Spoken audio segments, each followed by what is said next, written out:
Bonjour à tous, j'espère que vous allez excellemment bien. Aujourd'hui, on se retrouve pour parler cyclisme, pour faire le débrief de la 19e étape du Tour de France. Dernière grosse étape de montagne de ce Tour de France, car demain, nous serons en Franche-Comté. Pas forcément sur un terrain extrêmement difficile, on verra, c'est assez ouvert l'étape de samedi. Et puis, bien entendu, l'étape des Champs-Élysées, là également, c'est ouvert, mais on sait très bien que les différences au classement général, elles seront faites ce soir, à part si on a des différences qui se tiennent en une quinzaine de secondes, où on pourrait peut-être tenter des choses du côté des Champs-Élysées. Normalement, vendredi soir, le classement général qu'on aura à la fin de cette étape, ça sera le classement général à l'arrivée dimanche soir. Alors n'hésitez pas à vous abonner à la chaîne, à réagir dans les commentaires, à mettre un pouce bleu, à partager la vidéo sur les réseaux sociaux, notamment auprès de vos proches, si on sait que ça peut les intéresser. Dans les commentaires, n'hésitez pas à me dire qui sont vos favoris pour cette étape, quelle est votre grosse cote. Si vous avez les moyens et que vous voulez soutenir mon travail, vous pouvez faire un super thanks. Vous pouvez également ajouter les petites cloches, comme ça vous êtes au courant des dernières vidéos qui viennent de sortir.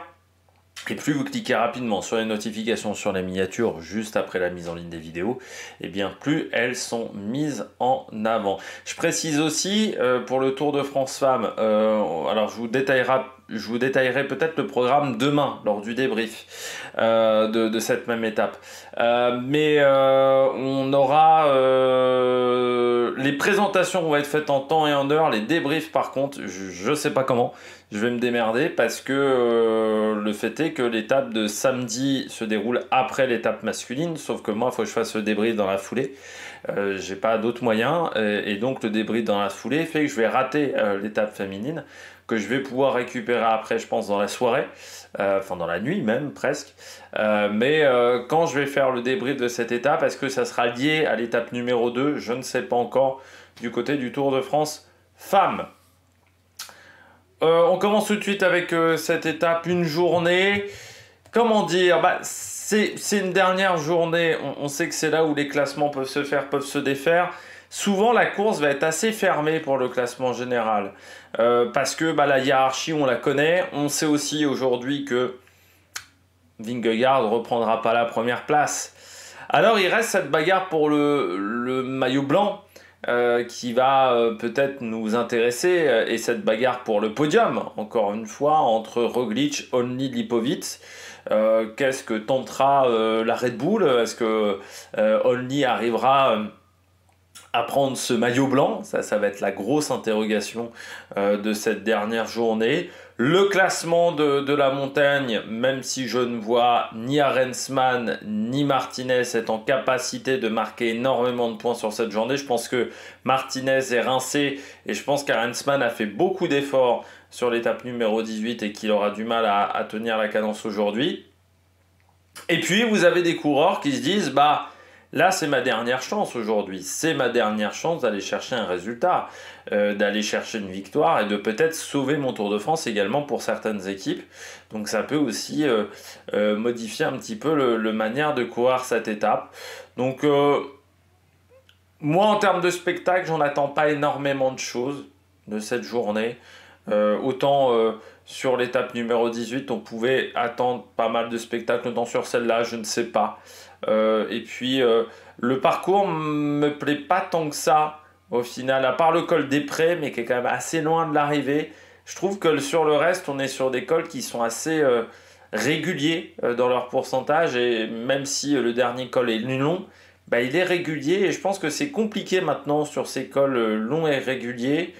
Même si il y a des pourcents, enfin même si vous avez du 7,5-8%, on s'aperçoit quand même que là on arrive à faire la différence, et dès qu'on dépasse 10%, 9,5-10%, et que sur ces cols là c'est un petit peu plus difficile de faire la différence, où il faut être vraiment très costaud ou avoir un très gros punch pour réussir à faire vraiment le ménage. En fait, c'est ça le gros problème de cette journée pour moi, c'est le manque de pourcentage, à part dans le col des Prés. Pour le reste, on ne dépassera pas les 9% par tranche de 1 km. Et là, je pense que c'est ce qui va manquer. Du côté du dénivelé positif de cette étape, on a 4779 mètres, ce qui en fait la troisième étape dans ce classement.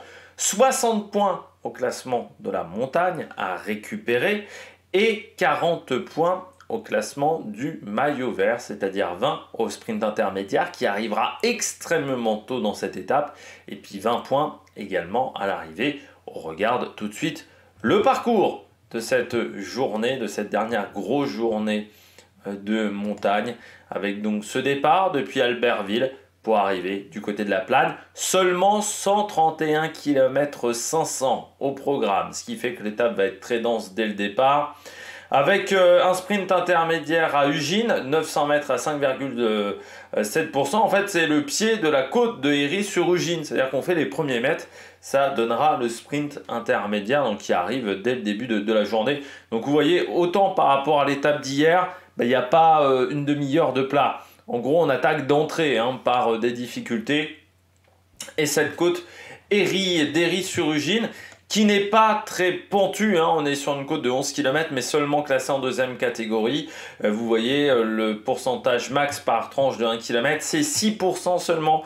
Donc ça sera compliqué, 6,4, ça sera compliqué de faire la différence. La particularité de cette montée, c'est qu'il y a seulement une courte descente avant de récupérer le col des Saisies. C'est-à-dire qu'on enchaîne un petit peu les deux d'affilée, col des Saisies. 13 km 8, 6,4% de moyenne et on sera à moins de 100 km de l'arrivée déjà au moment du col des Saisies. On le regarde tout de suite ce col des Saisies, assez irrégulier même si on n'est pas sur des énormes pourcentages. On est sur un col où c'est pas forcément très facile de trouver le bon coup de pédale sur le col des Saisies, avec notamment des passages à 8,5, 8,9%. Et puis des passages beaucoup plus roulants, voire même des zones de plat. Donc c'est pas forcément évident. Voilà, vous voyez, sur les 4 premiers kilomètres, 5 premiers kilomètres, on est au-delà à chaque fois des 7%. Et puis après, on a 2 km à 5%. Puis 3 km où on sera au-delà de 8,5% et de nouveau une zone de plat. Les 2 derniers kilomètres étant pas extrêmement difficiles en termes de pourcentage du côté de ce col des Saisies, mais qui arrivera quand même assez loin dans cette étape. On redescend vers Autolus, on arrive à Beaufort. Beaufort, c'est le pied du col du Pré. Le col du Pré, c'est 12 km 600 à 7,8 de moyenne, mais vous voyez, les 7,6 derniers kilomètres sont à 9%. Pour moi, c'est le col le plus dur de la journée, c'est plus dur que la Plane, c'est plus dur que le Cormet de Rosseland, parce que là, on a, ce qui manque cruellement dans cette journée, des gros pourcentages, notamment entre le km 10 et le km 11, 11,2%. Et vous voyez, en fait, la zone difficile de ce col, elle est entre le kilomètre 6 et le kilomètre et l'arrivée. En gros, c'est la deuxième moitié de col qui est très, très, très difficile, où on redescend pas en dessous des 7,5%. C'est là où on a les pourcentages les plus faibles.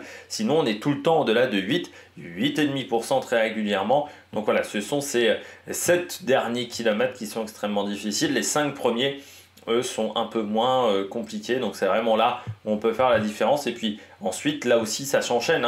Quasiment pas de descente après le col du Pré pour enchaîner avec le Cormet de Rosseland. 5 km 800 à 6,5 de moyenne. On sera à 1966 mètres d'altitude pour ce Cormet de Rosseland, mais vous voyez qu'il est compliqué surtout au niveau du premier kilomètre à 8,4%. Ensuite, c'est beaucoup plus roulant dans ce Cormet de Rosseland. On redescend ensuite vers Bourg-Saint-Maurice, où là on va avoir une zone de transition pendant une quinzaine de kilomètres avant de récupérer le pied de cette montée de la Plane. Donc ça va être un peu comme sur l'étape de jeudi, avec cette phase de transition qui a coûté si cher à Vingegaard, si cher à la Visma Lease Bike avec cette mauvaise action, et qui a apporté tant à Ben O'Connor, cette zone de transition. On partira donc du pied, 110 km pour arriver au sommet à la Plane, 19 km 300, 7,2 de moyenne. On va le montrer tout de suite, cette montée de la Plane, c'est long, ça c'est clair et net, 20 km, mais est-ce que c'est extrêmement dur? Ouais, pas forcément, vous voyez, il n'y a pas de zone en noir. Les passages les plus compliqués, c'est 8,7% pendant 1 km entre le 10e et le 11e kilomètre. Vous voyez, les kilomètres au-delà de 8%, il n'y en a pas tant que ça dans cette montée. Il y en a 1, 2, 3, 4, 5, 6. Voilà, il y a 6 km sur les 19 en tout, on sera au-delà de 8%. Ou à 8%. C'est-à-dire que pour le reste, ça reste quand même un col qui est très roulant. Alors, avec la fatigue accumulée sur ce Tour de France, ça peut créer des écarts à la fin, mais je vois plus une course élimination par l'arrière du côté du classement général sur cette montée que véritablement des grandes attaques, des grandes différences du côté de cette montée de la Plagne. On regarde les derniers kilomètres au niveau des zones techniques, on sera à 2063 mètres, hein, donc vous voyez, on arrivera par la Plagne 1800, quelques épingles, mais encore une fois en montée, mais ça veut dire que voilà, il faut toujours faire attention à la relance sur ces épingles. Avec là, c'est une épingle, mais en fait, c'est un rond-point, hein, donc c'est une épingle un peu plus ouverte ici. Et puis après, un dernier kilomètre un peu plus technique, comme vous pouvez le voir. Un dernier kilomètre et demi, voilà, un peu plus technique, mais en montée. Donc pas trop de soucis. Dernière ligne droite de 50 mètres. Hein, on la prend ici, et l'arrivée, c'est 50 mètres à vue du côté de cette montée de la Plagne, voilà, du côté de cette étape du Tour de France. On regarde un petit peu la carte. Donc vous voyez, on part d'Albertville, donc vraiment la place centrale, on va dire, des grandes stations des Alpes, pour remonter un petit peu vers cette côte d'Héry-sur-Hugne, et puis ensuite on redescend vers le col du Prat, enfin on va plus au sud pour atteindre la Plagne, qui sera le lieu de cette arrivée.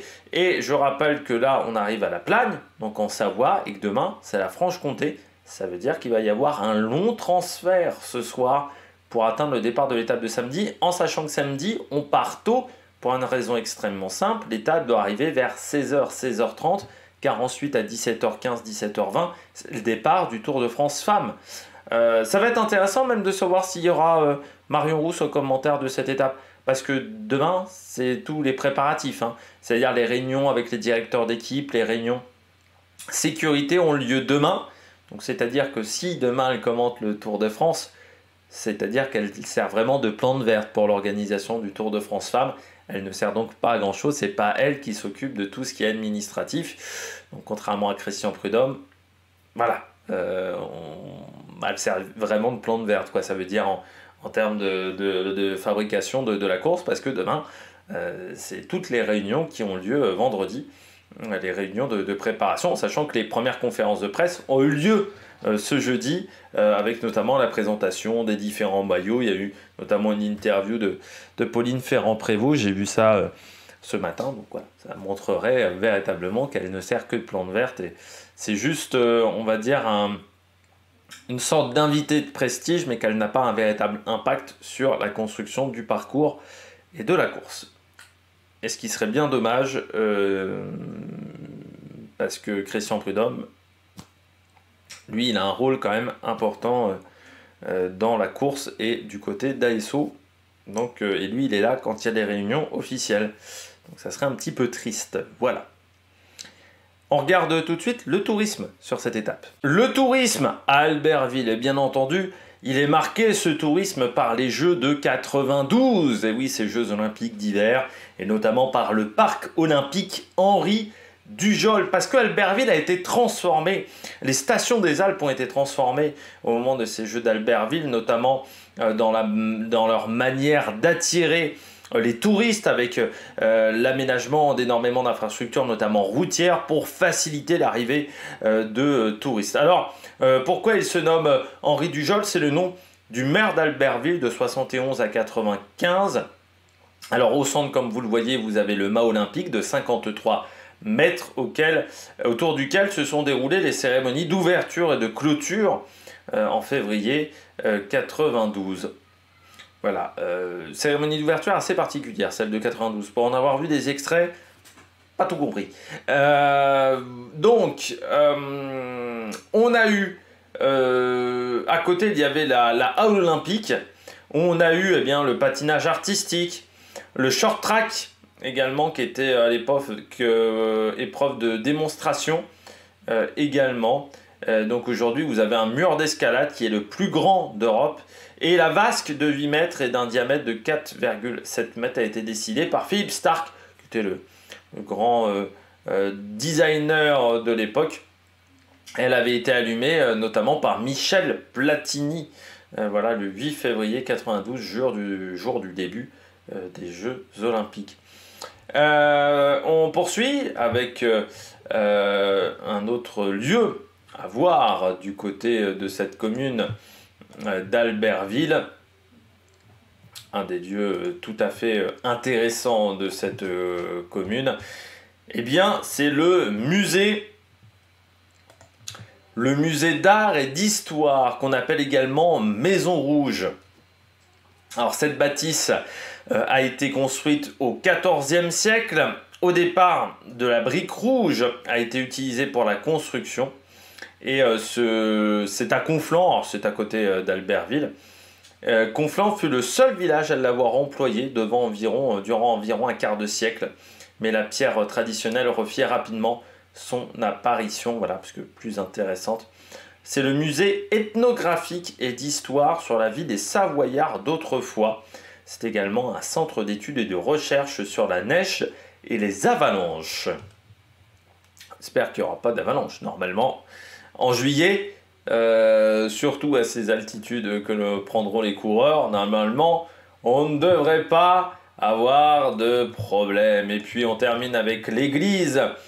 L'église Saint-Notre-Dame de l'Assomption, qui est également du côté de Conflans, inscrite au monument historique depuis 1989. Alors, c'est une bâtisse qui est baroque et néoclassique, incendiée en 1632, et puis elle va être réparée provisoirement, puis rebâtie en 1701, et c'est cette bâtisse que vous voyez à l'écran, cette église que vous voyez à l'écran.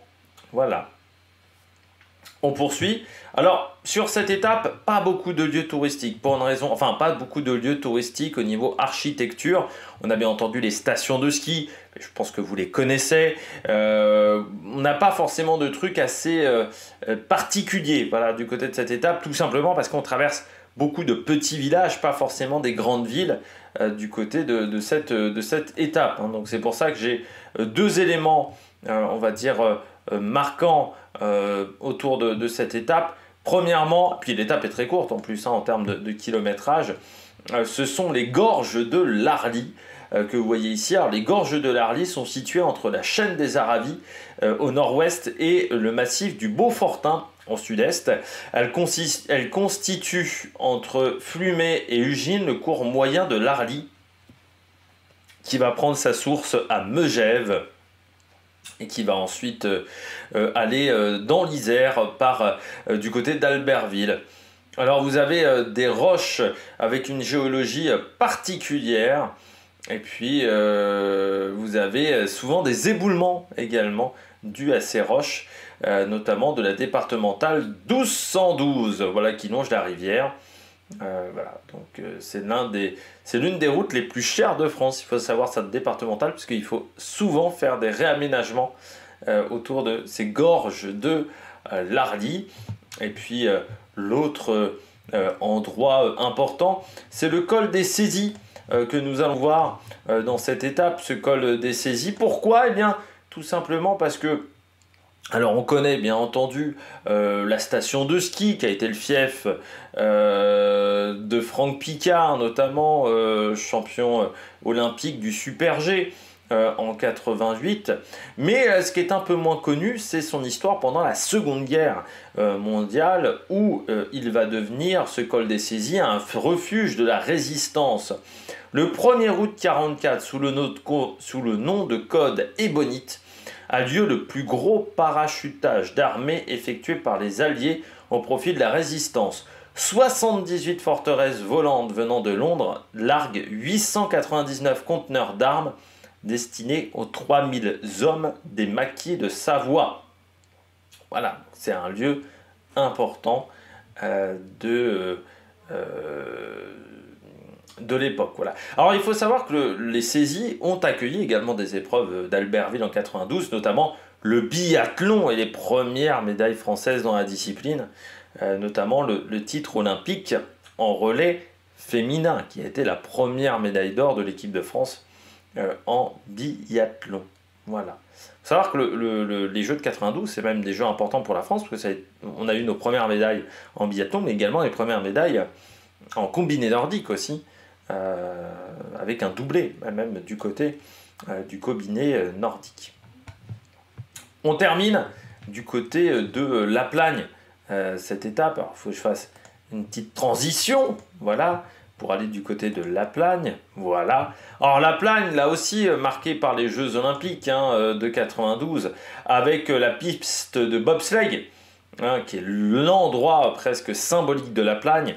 Alors bobsleigh, luge et skeleton, 1800 mètres de long, comportant 19 virages. Bien entendu, c'est une piste qui a été prévue pour les Jeux Olympiques de 92. C'est la seule piste olympique de bobsleigh en service en France, qui normalement devrait fonctionner de nouveau en 2030. Et puis, ça a été un vrai problème, cette piste de bobsleigh, comme souvent du côté des Jeux Olympiques, parce que c'est un édifice qui n'est utilisé que pour les Jeux Olympiques. C'est un édifice en dur, qui donc coûte très cher, qui n'a que très peu de réutilisation derrière, il faut bien le dire, à part les compétitions de bobsleigh, qui ne sont pas les compétitions qui attirent le plus les Français. À part l'Allemagne, je dirais 2-3 pays, le bobsleigh, c'est quand même, enfin le bobsleigh skeleton, c'est quand même pas le sport le plus suivi. Et puis parce que c'est un gros impact environnemental. Voilà. Donc ça a été un petit peu compliqué. Voilà. Et l'Allemagne dominait déjà ces disciplines de bobsleigh et de luge à l'époque en 92. On poursuit avec du côté de La Plagne, eh bien nous avons une tour également à La Plagne que nous allons voir tout de suite. Hop là, cette tour qui est que je retrouve, la tour de Montmeilleur, construite entre le XIIIe et le XVIe siècle, style médiéval. En fait, la tour faisait partie d'un ensemble défensif qui était destiné à protéger le bourg d'Ems. Et elle était reliée à la tour du Manet, qui est une autre tour carrée, également dans cette région. Alors le donjon fait 19,30 m de haut et ses murs étaient épais de 2,40 m d'épaisseur. C'est pas de la petite épaisseur, on n'est pas sur du placo, avec des mâchicoulis qui en garnissent le sommet. Voilà, et donc c'est inscrit au monument historique depuis 1983. Et puis on termine avec le musée archéologique. Alors je crois que j'ai que la photo de l'extérieur du musée archéologique. Ce musée, en plus la photo est même pas très belle, musée archéologique Pierre Bourionne, qui est situé donc sur la colline Saint-Sigismond, dans ce lieu qui présente la vie à Aimé-la-Plagne, qui présente la vie dans cette commune du néolithique à l'époque moderne, donc avec des outils préhistoriques, du mobilier funéraire, des bijoux, de la monnaie également, car la commune aurait accueilli des Gaulois très rapidement et puis serait devenue capitale de la province romaine des Alpes-Grès en 21 avant Jésus-Christ. Voilà. Alors le musée porte le nom du maire d'Ems, qui pour anticiper la fermeture des mines de La Plagne rassembla d'autres communes autour de lui pour fonder la station de La Plagne, qui maintenant est extrêmement prospère.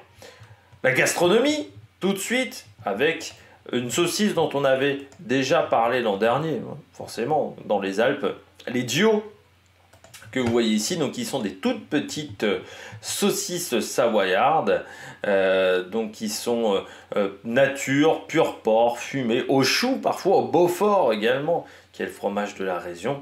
Puis on peut les cuisiner, bien entendu, avec des pommes de terre, avec du vin également de Savoie, des oignons, voilà. Donc ce sont des toutes petites saucisses, voilà, elles sont toutes petites. Alors ce sont des saucisses de porc haché qu'on va parfumer à la noix de muscade, et puis elles font entre 10 et 15 cm de long, donc c'est pas vraiment énorme. Sur 5 cm de diamètre, ça pèse entre 180 et 200 grammes, voilà. Donc il y a environ 30% de matière grasse, voilà, dans ces saucisses. Bien entendu, nous sommes dans un terroir de fromage. La Savoie, grande terre de fromage, plusieurs fromages. On va passer pas loin dans la région. On commence par le Beaufort, on va passer directement dans cette commune du Beaufort. Alors le Beaufort, qui est une appellation d'origine, c'est un fromage au lait cru de vache à pâte pressée cuite qui est élaboré en Savoie. Alors la production de lait se fait dans une toute petite région autour de la commune de Beaufort, donc c'est une appellation d'origine protégée. L'AOC date de 1968. Alors bien entendu, le Beaufort, ça peut servir à la cuisine savoyarde, à la fondue notamment, au gratin de crozet dont on parlait hier, les crozets.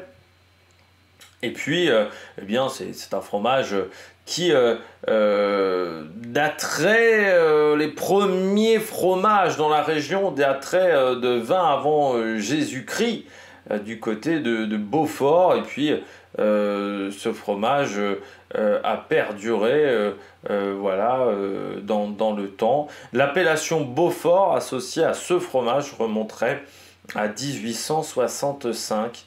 Voilà, et puis ça fait depuis quelques années que ces types de fromages reprennent un petit peu de la valeur. Voilà, dans le temps où on aime manger des fromages un peu plus de qualité que de la vache qui rit, par exemple.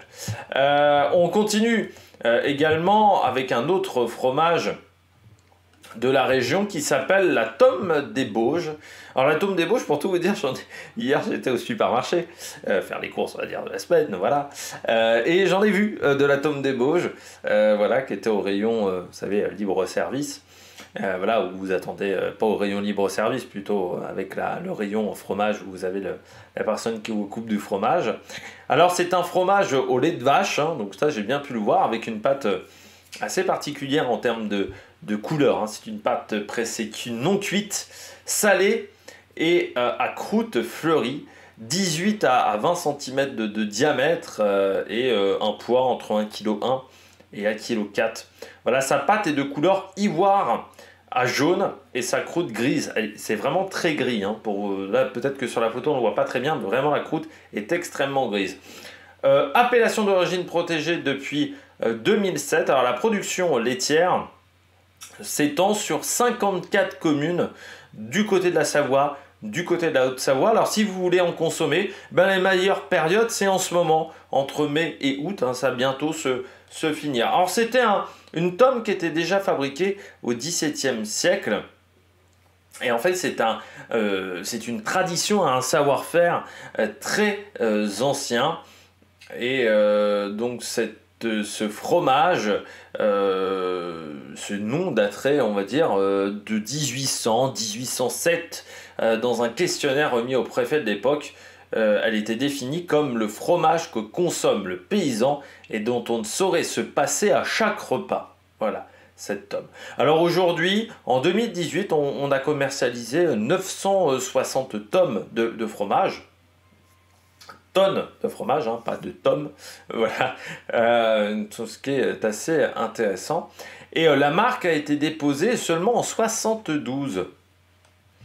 Et l'orthographe, c'est tome, mais avec seulement un M, pas deux M, comme la tome de Savoie dont on verra un petit peu après. Et en fait, on a gardé l'orthographe originelle. Voilà, ce qui permettait de ne pas avoir de soucis au niveau de la déclaration, voilà, de cette marque. Voilà. On poursuit du côté des fromages et après cette tome des Bauges, eh bien, on va poursuivre avec le chevrotin que vous voyez ici, qui est un fromage fermier au lait cru de chèvre. Là aussi, Savoie et Haute-Savoie. Là encore, une appellation d'origine protégée depuis 2005. Alors là, pour le consommer, c'est d'avril à septembre, donc on est dans la période. Alors, le fromage au lait cru est élaboré depuis le XVIIe siècle, dans ces massifs préalpins, notamment de la région des Aravis, de la région du Mont Blanc, avec se trouver des endroits avec des contraintes naturelles difficiles. Donc voilà, et seules les chèvres savoyardes peuvent se nourrir car elles sont aussi à l'aise que les chamois dans les pentes abruptes. Voilà. Donc c'est exclusivement fermier à base de lait cru. Le poids environ, c'est 250-350 grammes, donc avec une fine croûte blanc rosé, voilà, diamètre 9 à 12 cm, voilà, pour une petite épaisseur de 3 à 4 cm et demi. Voilà. Alors 22 éleveurs produisent et commercialisent ce fromage pour un volume environ de 100 tonnes, c'était en 2008. C'est un fromage qui a un mode de production qui est assez similaire au reblochon, voilà, d'où la forme, même si c'est un lait différent, la forme est assez proche. La tome de Savoie, alors ça on en trouve pas mal maintenant, de la tome de Savoie. Donc là encore, dans la région Savoie, Haute-Savoie, indication géographique protégée. Également, c'est la tome, c'est la doyenne des produits fromagers de Savoie.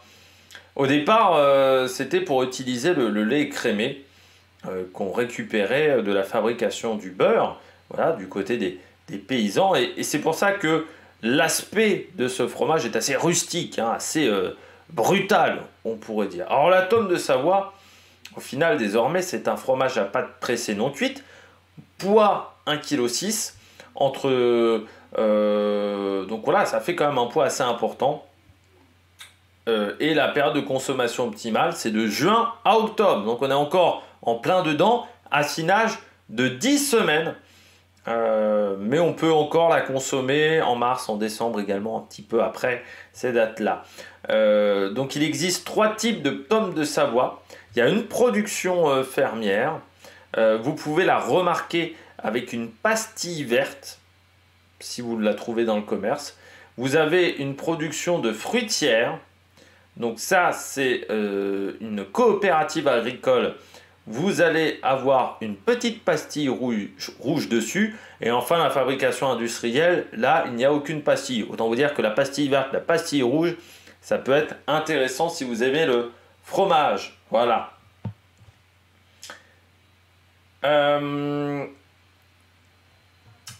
On poursuit avec les autres spécialités. Encore du fromage. Le persillé de Tignes. Voilà, quel dernier fromage que nous allons voir dans cette rubrique gastronomique. C'est une appellation d'origine désignant un fromage au lait cru fabriqué en Savoie avec du lait de chèvre et de vache. Bien entendu, il est dans la région de Tignes, donc dans la vallée de la Tarentaise. Donc c'est élaboré avec de la vache, chèvre et du brebis. La croûte est blanche et compacte et elle va devenir friable au fur et à mesure du temps. Alors la forme est assez particulière, cette forme cylindrique qui va permettre, qui fait que ce fromage pèse entre 1 kg et 1,5 kg. Et puis le bleuissement après un affinage de 4 à 5 mois en cave. Donc il va être fabriqué d'avril à novembre. Et c'est un fromage qui se fait de plus en plus rare. Parce que c'est plus forcément le type de goût que l'on souhaite retrouver. Donc voilà, c'est un fromage qui est peut-être maintenant difficile à trouver. On passe maintenant aux spécialités un petit peu autres que le fromage. Le riout. Alors le riout, c'est une viennoiserie traditionnelle de Savoie. Ce sont les petits desserts, on attaque les desserts. Alors ça vient du latin retoquere, qui signifiait le mot retordre, et donc ça, voilà, c'est pour ça qu'on a cette forme un petit peu particulière. Donc en fait c'est un biscuit très sec et dur qui va être fait à base de pâte à pain aromatisée à l'anis, c'est ça les petites graines que vous pouvez voir, et ça prend la forme d'un anneau ou parfois d'un 8 d'une dizaine de centimètres. Alors normalement c'était un plat, enfin un dessert, une viennoiserie qui était préparée pour les foires, mais ça permettait également, comme c'est assez sec, de l'emporter également pour des voyages, par exemple des pèlerinages, voilà, ou si vous alliez, je sais pas moi, surveiller vos chèvres, voilà, vous pouviez garder ce gâteau pendant très longtemps. Et ce qui fait que pour l'assouplir, eh bien, à une époque, on le trempait dans un verre de vin rouge, de préférence fruité, et ce qui fait que le biscuit se ramollissait en absorbant tout le vin de la boisson. Voilà. Ça, c'est pas pour les enfants. Ça, encore une fois, à consommer le vin rouge avec modération et surtout, prenez pas la voiture après. On termine avec le gâteau de Savoie. Excellent, le gâteau de Savoie. Ça j'en ai déjà mangé. En plus, c'est assez simple à faire, le gâteau de Savoie. Vous pouvez vous le faire vous-même. Et ce qui est bien avec le gâteau de Savoie, c'est que ça peut se manger en dessert, mais vous pouvez également le manger au petit-déj. Si vous enlevez un petit peu de sucre dans la préparation, parce que ça va être assez sucré, hein, vous pouvez le faire un petit peu en petit-déj également, ce gâteau de Savoie, et c'est très intéressant.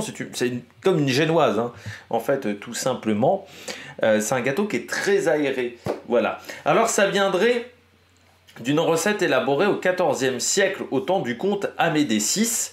On attribue également parfois cette création à Pierre de Yenne, qui était un maître du comte avant 1343.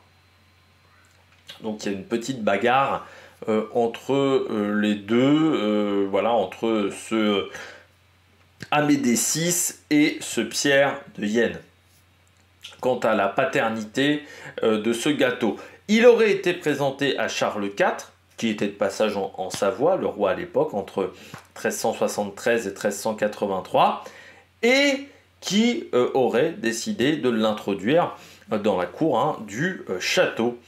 Donc, ce qui fait que on en parle déjà à cette époque dans la région parisienne, hein, là où dans la cour du roi Charles IV, parce qu'à l'époque c'était pas encore Versailles, hein, où le roi séjournait.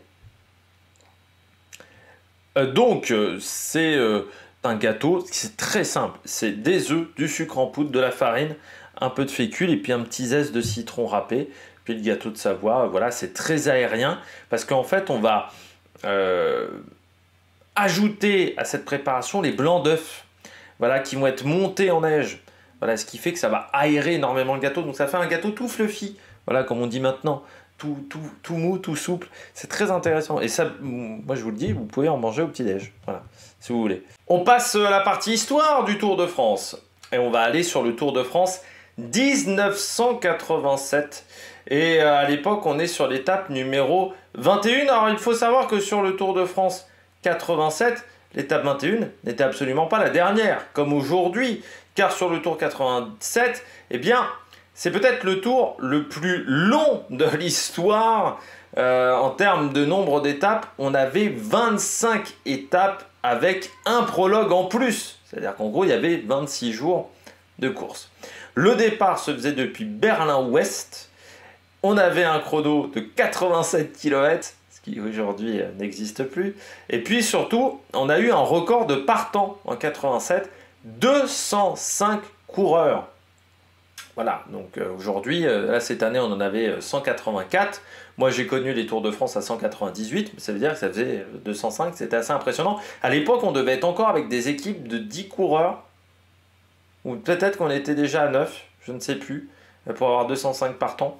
Parce qu'à une époque on avait 10 coureurs par équipe. Moi j'ai connu 9 coureurs par équipe, et désormais ils sont 8 au départ. C'est aussi une période de transition, parce qu'on est entre la période Jacques Godet et la période Jean-Marie Leblanc qui commencera, je crois, à partir de 88.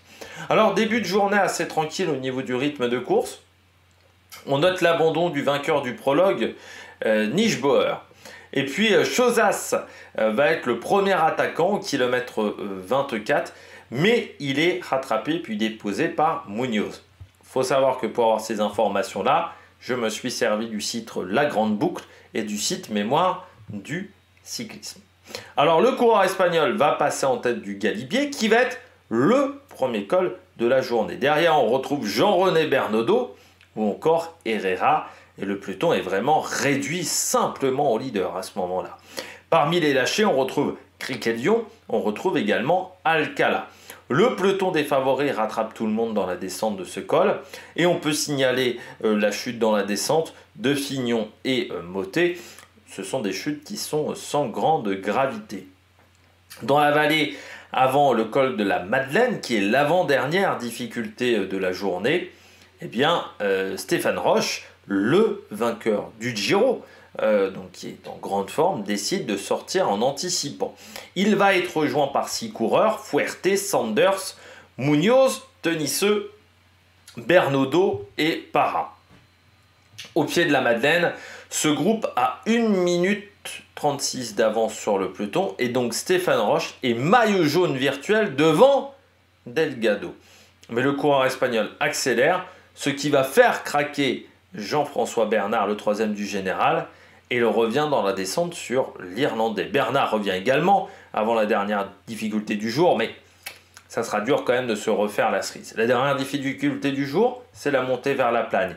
Dans la plaine, Laurent Fignon décide de sortir avec Anselmo Fuerte. Ce dernier a déjà fini deuxième la veille. Le Français n'est plus dangereux au général, il est à plus d'un quart d'heure, ce qui lui permet de prendre 2 minutes 50 d'avance au pied de la montée de Tignes. Dans le peloton des favoris, Jean-François Bernard va craquer rapidement et à 15 km de l'arrivée, Pedro Delgado décide d'accélérer. Roche décide de lisser son effort, mais l'Espagnol s'envole en pur grimpeur dans un premier temps, mais ensuite l'écart se stabilise. À 5 km de l'arrivée, le duo de tête a 1 minute d'avance sur Delgado. À 1 minute 10, on retrouve Parra. Et à 1,50, c'est Stéphane Roche. L'Espagnol commence à souffrir. Son attaque était peut-être un petit peu prématurée. Et à 3 km du sommet, il est rattrapé par Parra qui va le lâcher. Stéphane Roche, lui, va faire une grosse accélération et il revient. On passe sous la flamme rouge. Il voit désormais son adversaire, Fignon, qui est toujours à l'avant de la course, va s'imposer au sprint. C'est sa deuxième victoire dans cette montée de Tignes. Derrière, Delgado arrive, mais au final, il n'a repris que 4 petites secondes sur Stéphane Roche. C'est insuffisant car ensuite, il y a encore un contre-la-montre qui arrive. Et autant vous dire qu'à ce petit jeu-là, Stéphane Roche est très avantagé par rapport à Delgado. Mais rebondissement après l'arrivée, Stéphane Roche est code de 10 secondes de pénalité pour ravitaillement illicite et surtout, il va souffrir d'hypothymie. En fait, c'est une grosse dette d'oxygène, donc il est vraiment en manque d'oxygène et il va être amené à l'hôpital, mais il va réussir à récupérer pour enchaîner avec la victoire sur cette édition 87, donc ce doublé Giro Tour de France, et même surtout après derrière, la victoire au championnat du monde, ce qui, je rappelle, n'a été reproduit que par Pogacar depuis Tour, Giro et championnat du monde. Le cycliste du jour, eh bien c'est un cycliste de la région, je crois qu'on en avait déjà parlé l'an dernier, c'est Alex Baudin, coureur qui est présent sur ce Tour de France. Alors c'est vrai qu'Alex Baudin, il traîne une casserole dans sa carrière, c'est cette fameuse affaire de Tramadol qui l'a disqualifié du Giro 2023, mais à l'époque le Tramadol n'était pas considéré comme un produit dopant, c'était un produit interdit par l'UCI, mais pas considéré comme un produit dopant du côté de l'Agence mondiale antidopage qui va créer un petit peu cet imbroglio avec le fait qu'il n'ait pas de suspension.